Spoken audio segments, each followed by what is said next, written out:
It's so nice to be able to talk to you about the project. I'm super excited. So just to kick us off, y'all are, I mean, hip hop legends, right? But to begin with, there was the Holy Trinity. There was African Bambaataa, DJ Kool Herc, Grandmaster Flash, and then y'all are the forefathers, right? So can you tell me, I don't think a lot of people realize that y'all blended with rock with hip hop first. Yes. Well, we didn't do it first. Everybody that you just named were the first to do it. Oh, We were good point. the first to do it on records. The reason why we did it on record is because of this. When hip hop first started, everybody was using, Grandmaster Flash, Grand Wizard Theodore, Kool Herc, Africa Bambaataa, all the DJs were using jazz, R&B, funk, and even disco. When disco died and they threw it away, hip hop said, that ain't garbage. Give it to us. We'll use it.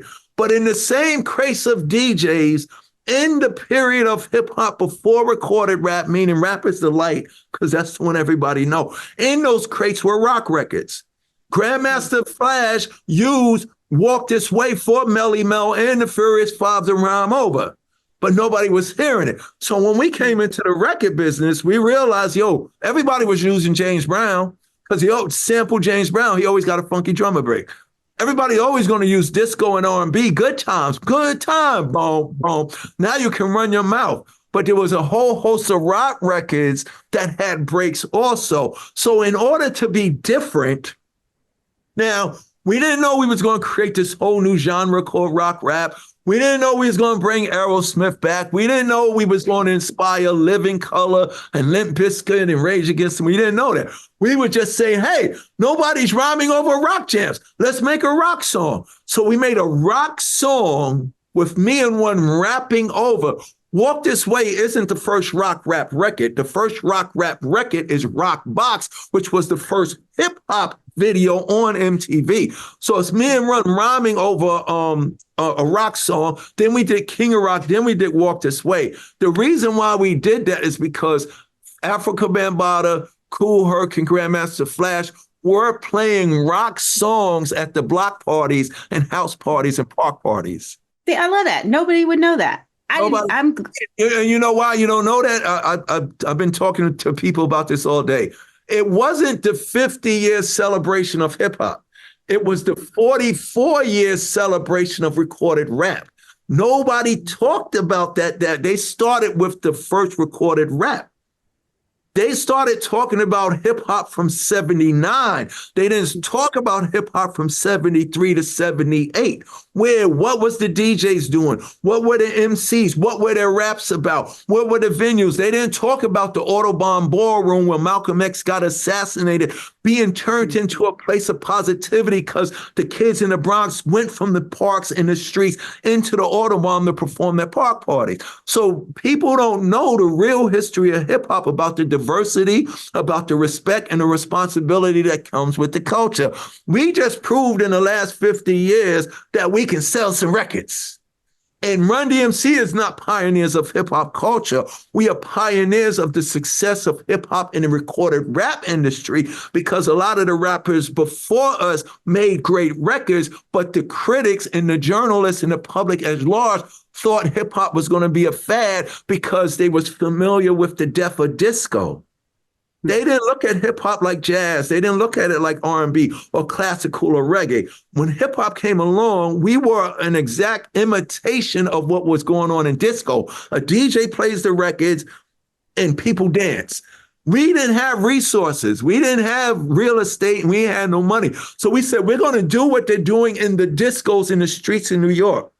Then it worked out that we put it on a record. But was this form, this artistic expression of these young black kids? Because in the beginning, hip hop was just black ghetto music. It's not going to last. It's going to die like disco. Nobody's going to want to hear this in 10 years.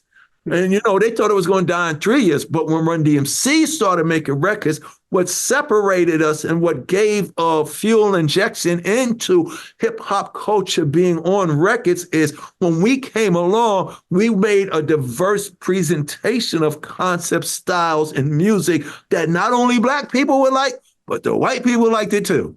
And it brought us all together.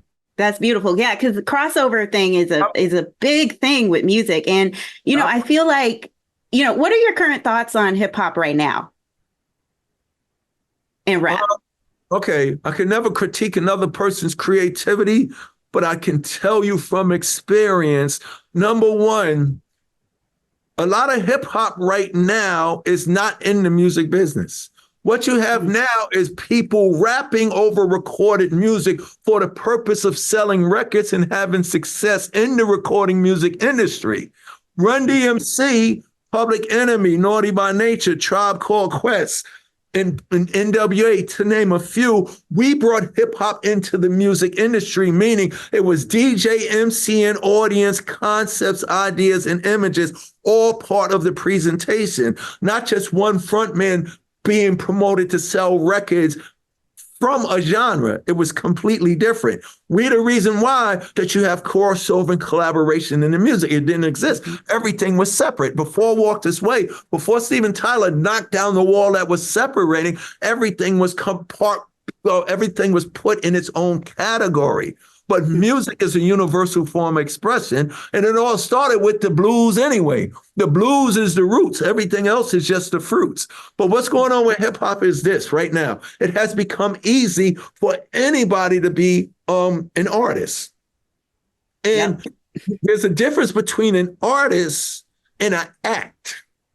ACT, you're acting like you're hip hop.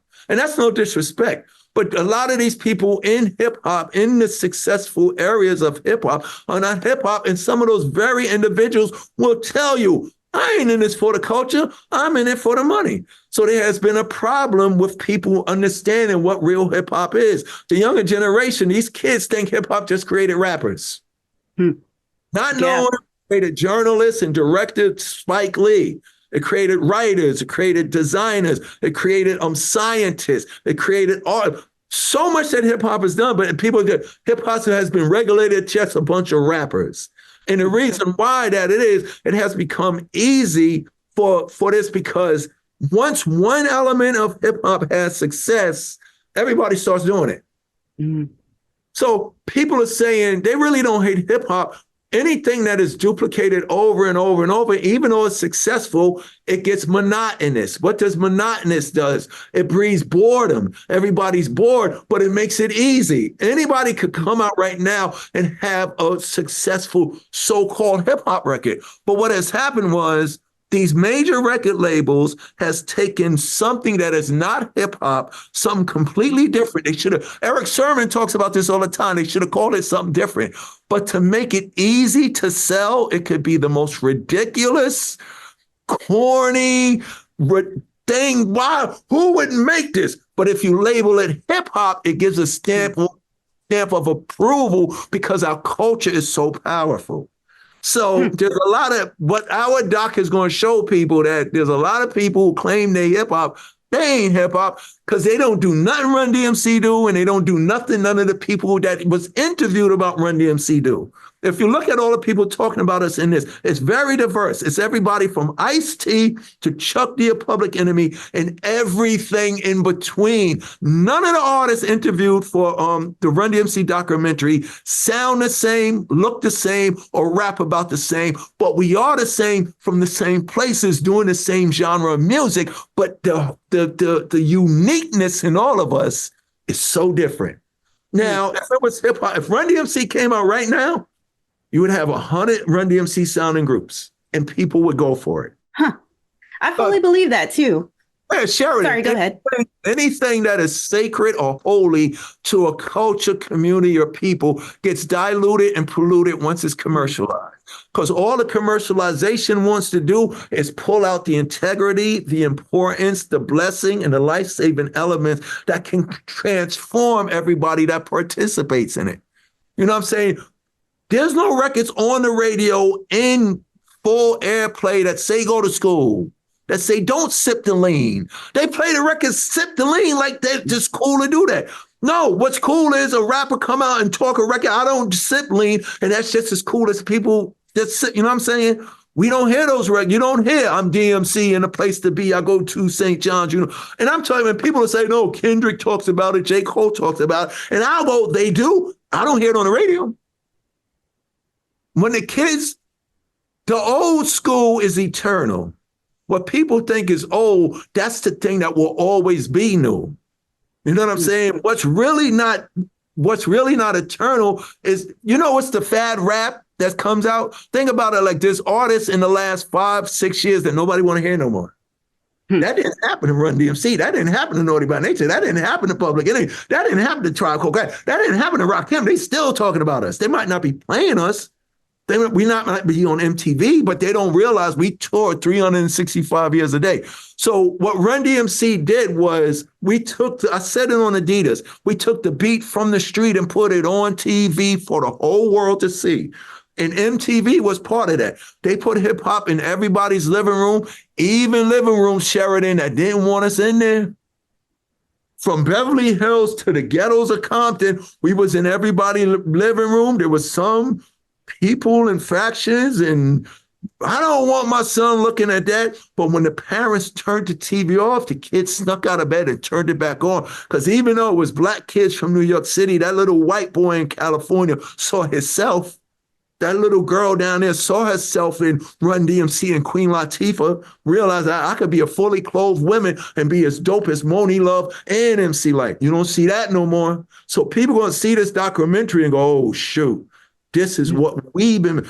My documentary isn't about me. It's about all of us. For the ones that are responsible and remain responsible, and for ones that really need a lesson, or not even a lesson, an example of what to do now that we selling all these goddamn records. Yep.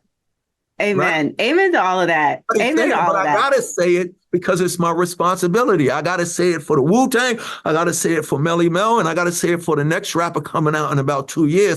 I hope they have enough enthusiasm about who they are to come with something as groundbreaking as Rakim, Melly Mel, and Zulu Nation combined.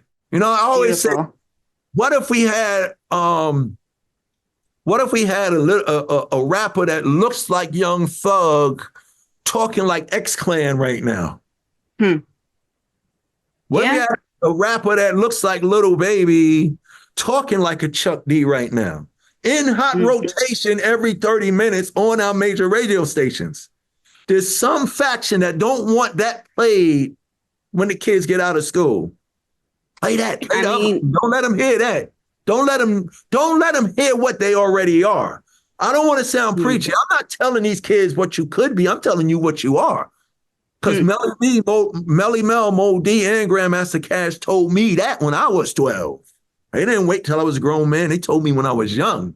So by the time I turned 18, I was able to do what Run DMC did. And see, that's so beautiful. And I think that's such a huge message for Black History Month that I'm hoping every person, young, old, watching receives, because that's the most important thing. And I'm so grateful that you took great rappers, for sure. And I'm so appreciative of you saying that and, giving your wisdom. So thank you so much for taking that time today to chat with me. I really appreciate it. I wish we had more time.